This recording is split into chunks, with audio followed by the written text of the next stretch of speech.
সব আলেমদের বসার। আমি বললাম তুমি কোরআন হাদিস বিশ্বাস করো? বলে অবশ্যই, অফকোর্স, আমি তো নামাজি 5 ওয়াক্তের। আমি বললাম কিন্তু কোরআন হাদিসের প্রতি জ্ঞান আপনার নেই। বলে কেন হুজুর? আমি বললাম রাসূলের হাদিস সত্য না মিথ্যা? বলে সত্য। আমি বললাম রাসূলের সহিহ হাদিসের মধ্যে আছে নবী আকরাম সাল্লাল্লাহু আলাইহি সাল্লাম বললেন কিয়ামতের পূর্বে আমার উম্মতি 73টা ফিরকায় বিভক্ত হয়ে পড়বে, আর এই 73টা দল হবে, তবে কিয়ামত হবে। অনেক বাকি। এখন আপনারা কিছুই ফিরকা দেখেননি। হে আমার যুবক, তোমরা কিছুই দেখোনি। এখন থেকেই তোমাদের ঈমান ধ্বংস হয়ে বসে আছে।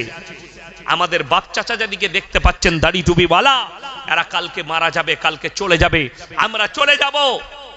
তোমরা ফেরে পড়বে, এতগুলো দল এসে তোমার সামনে দাঁড়াবে, তুমি আর লাইন খুঁজে পাবে না কোন লাইনে গিয়ে দাঁড়াবে। ইমাম মেহেদী শেষকালে সে দাবি করলো मैं आखिरी नबी मोहम्मद हूं। तो শাহ আতাউল্লাহ বুখারী রাহমাতুল্লাহ আলাইহির নাম শুনেছেন না শুনেননি বাবা? শুনেছেন। তিনার সঙ্গে তিনার কিতাবে লেখা আছে স্বপনে যুদ্ধ হয়েছে। কার? দেখা দেখি নয়, স্বপনে যুদ্ধ। কার? গোলাম আহমদ কাদিয়ানী। যুদ্ধটা কিসের? ভাষার, মুনাজারা, তর্ক। তো স্বপনে শাহ আতাউল্লাহ বুখারী রাহমাতুল্লাহ আলাইহি বলছে कि तुम मोहम्मद कैसे बने? तुम तो गुलाम अहमद हो। बोले गुलाम हमारे माँ बाप ने गलती से लगा दिया, असल में मैं अहमद हूं। अताउल्लाह बुखारी रहमतुल्लाह अलैह बोलें मैं अल्लाह बोल रहा हूं, तू हरगिज नबी नहीं, तू शैतान है। बोले तुम तो अताउल्लाह हो, आता है तुम्हारे नाम के आगे। बोले आता तो हमारे माँ बाप ने गलती से लगा दिया, असल में मैं अल्लाह बोल रहा हूं।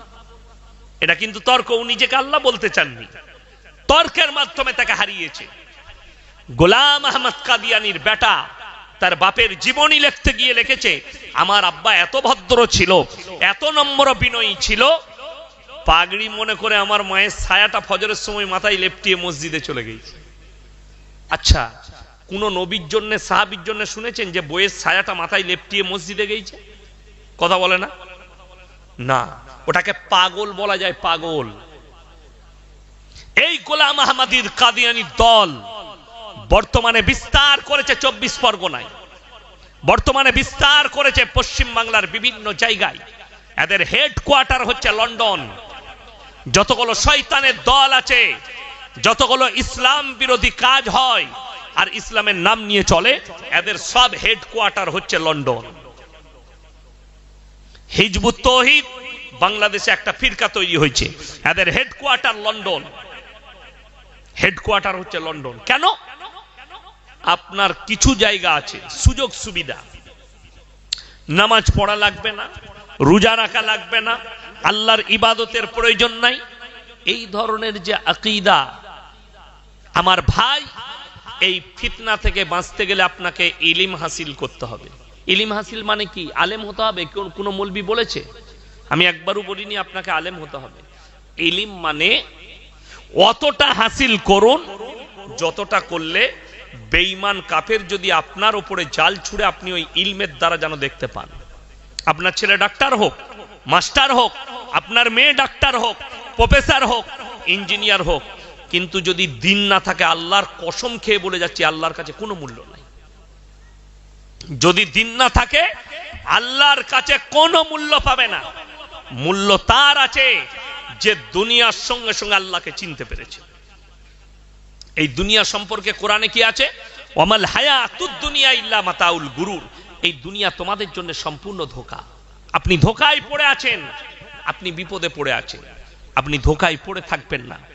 আপনি মনে করছেন এই দুনিয়া কিছুক্ষণের জন্য, আপনি স্বপ্নেও ভাববেন না আপনার মৃত্যু চলে আসবে।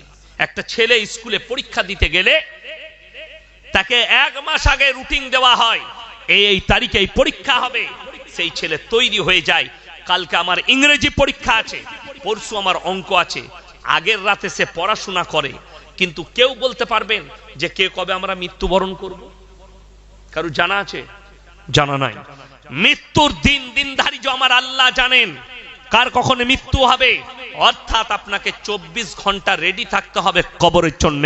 আমাদের আসল মঞ্জিল আপনাকে 3টে প্ল্যাটফর্ম পার করতে হবে, একটা নয়, 3টে জায়গা আপনাকে অতিক্রম করতে হবে। নাম্বার 1, মৃত্যুর পরে আলামে বারজাক, মৃত্যুর পরের জীবনটা যেটা কবরের জীবন, এই জীবন আপনাকে অতিক্রম করতে হবে। সর্বপ্রথম এই জীবনটা কতক্ষণের? কিয়ামতের সকাল পর্যন্ত। যতদিন না সিংগায় ফুক দেওয়া হচ্ছে ততদিন পর্যন্ত এইটা থাকবে কবর। এটা কেটে গেল, তারপরে শুনেলেন কিয়ামতের ময়দান, বিচারের দিবস।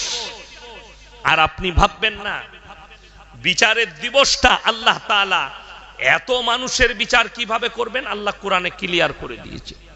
যারা হাতের পাপ করছেন, যারা মুখের পাপ করছেন, যারা নফসের পাপ করছেন, যারা পায়ের দ্বারা পাপ করছেন, যারা মনে করছেন আমাদের কি এই খুঁটিনাটি আল্লাহর কাছে ধরা পড়বে, আল্লাহ তাআলা তো বিচারের সিস্টেমেটিক্যাল বলে দিয়েছেন। নাম্বার 1 সূরা ইয়াসিন, আল ইয়াউমা নাখতিমু আলা আফওয়াহিহিম ওয়া তুকাল্লিমুনা আইদিহিম ওয়া তাশহাদু আরজুলুহুম বিমা কানু ইয়াকসিবুন। হে আমার বিশ্বনবী, পৃথিবীর মানুষকে বলো আমি কিয়ামতের দিনে তাদের জবানগুলো সিলাই করে দেব, তাদের হাত কথা বলবে, তাদের চোখ কথা বলবে, তাদের ঠোঁট কথা বলবে, তাদের অঙ্গ প্রত্যঙ্গকে আমি আল্লাহ কথা বলার যোগ্যতা দান করব, তারা সাক্ষী দেবে আর তোমার পাপ লুকাবে না। অপর জায়গায় আল্লাহ বললেন আমি যখন হিসাব নেব আমার বান্দা বান্দির কাছে, ইকরা কিতাবাক কাফা বিনাফসিকা আল-ইয়াউমা আলাইকা হাসিবা, আমি আল্লাহ যখন হিসাব নেব আমি তাদের হাতে আমলনামা ধরিয়ে দেব। ইকরা কিতাবাক, তোমরা নিজের হিসাব নিজের মুখে দাও। কাফা বিনাফসিকা আল-ইয়াউমা আলাইকা হাসিবা, তোমরা নিজের মুখে দাও, তোমরা পড়ে শোনাও, হাতে আমলনামা দেয়া হবে, তুমি পড়ো আপনি কোন জায়গায় কত মিনিটে কত সেকেন্ডে আপনি পাপ করেছেন সব পাই টু পাই লেখা থাকবে। আর লেখার দায়িত্ব আল্লাহ কাদিকে দিয়েছেন 2 জন ফেরেশতা, কিরামান কাতিবিনা ইয়ালামুনা মা তাফআলুন। আমি প্রত্যেকটা নারী পুরুষের কাছে 2 জন ফেরেশতা নিযুক্ত করেছি, ডান দিক আর বাঁ দিক। তারা তোমাদের লিপিবদ্ধ করে রাখছে, ওই আমলনামাগুলো হাতে ধরানো হবে, আপনি আর অস্বীকার করতে পারবেন না। পাই টু পাই আপনি কি করে অস্বীকার করবেন, এই চিন্তা ধারালেন। তারপরে কবরের জন্য তৈরি হন, আজ থেকে ইস্তেগফার করে নেন, আল্লাহ আমার জীবনে যত পাপ হয়েছে তুমি সব মিটিয়ে দাও। বেঈমান কাফেররা ঠান্ডা মাথায় আপনার দ্বারা জিনা করাচ্ছে, আপনার দ্বারা খারাপ কাজ করাচ্ছে। তা না হলে ভেবেলেন আমার যারা বাপের বয়সী আছেন, যারা আমার বাপ চাচার বয়সী আছেন, তাদেরকে অনুরোধ করে বলছে আপনি ভেবে দেখুন, আজকে যুবকরা 3 দিন নামাজ পড়ে আর বলে আমরা হাদিস জেনে গেছি, আমরাই আগে জান্নাতে যাব। আরে বুকা, কোরআনকে জিজ্ঞেস কর তুই কেমন করে আগে জান্নাতে যেতে পারিস। আর কোরআন বলছে সাবিকুনা সাবিকুনা উলাইকাল মুকাররাবুন ফি জান্নাতিন নাঈম সুল্লাতুম মিনাল আউয়ালিন ওয়া কালিলুম মিনাল আখিরিন। তোমাদের মধ্যে থেকে তোমাদের পূর্ববর্তীরা আগে জান্নাতে প্রবেশ করবে, আর তোমাদের মধ্যে থেকে অল্প সংখ্যক তাদের মধ্যে থেকে বেশি সংখ্যক। তার কারণ একটাই, আজ মানুষ নামাজ পড়ছে লোক দেখানোর জন্য, অথচ তারা পাপেতে লিপ্ত। আজকে মানুষ, আমাদের যুবক, হায়রে যুবক, তুমি নিজেকে মুমিন বলে দাবি করছো কিন্তু তুমি মুমিন নও, মিথ্যা দাবি করছো তুমি। তোমার বাপ চাচাদের আখলাক দেখে লাও আর তোমার আখলাক দেখে লাও। তারা পাপ করতে ভয় করত। আগেকার যুগে আমি ছোটবেলায় আমাদের গ্রামের সব থেকে সম্ভ্রান্ত পরিবার আমার এলাকার, আমার গ্রামে জব্বর মন্ডল সাহেব, মরহুম হাজী জব্বর মন্ডল অনেকদিন আগে মারা গেছে, আমি তখন ছোট ছেলে। ওনাদের পরিবার রাইস মিল, 4খানা রাইস মিল ওনাদের পরিবার, 4খানা রাইস মিল, মানে আপনার 4-80 কোটি টাকা খালি ওই প্রপার্টিটা, বাকি জমি জায়গা ইত্যাদি আছে। হসপিটাল হয়েছে আমার গ্রামে, বড় হসপিটাল ওনাদেরই জায়গায়। মাদ্রাসায় বড় অবদান, ওনারই একজন পুতা মাদ্রাসার সেক্রেটারি, দেশবন্ধু রাইস মিলের মালিক মণিবাবু, তিনার ভাই, চাস্তো ভাই মাদ্রাসার কেসিয়ার আমাদের নূর আলম ভাই, রাজু বাবু, উনারই ছোট ভাই আমিন রাইস মিল, সব রাইস মিলের মালিক। সম্ভ্রান্ত পরিবার। আমার মনে পড়ে আমি খড়ের ওপরে বসে উনাদের যে কোনো পরিবারের ছেলে মেয়ের বিয়েতে আমি খড়ের ওপরে বসে খানা খেয়েছি, এটা আমার মনে পড়ে। বিচি দিয়েছে প্যান্ডেল, এরকম প্যান্ডেলে। এখন কি এসছে? চেয়ার আর টেবিল। ঠিক বললাম না ভুল বললাম? ইহুদি নাসারাদের কালচার, বেঈমানদের কালচার চলে এলো, রাসূলের সুন্নাত উঠে গেল। দ্বিতীয় নম্বর স্ট্যান্ডার্ডই তো এসছে, তার সঙ্গে বেঈমান কাফেরের আখলাক কিভাবে দাখিল হয়েছে শুনেলেন।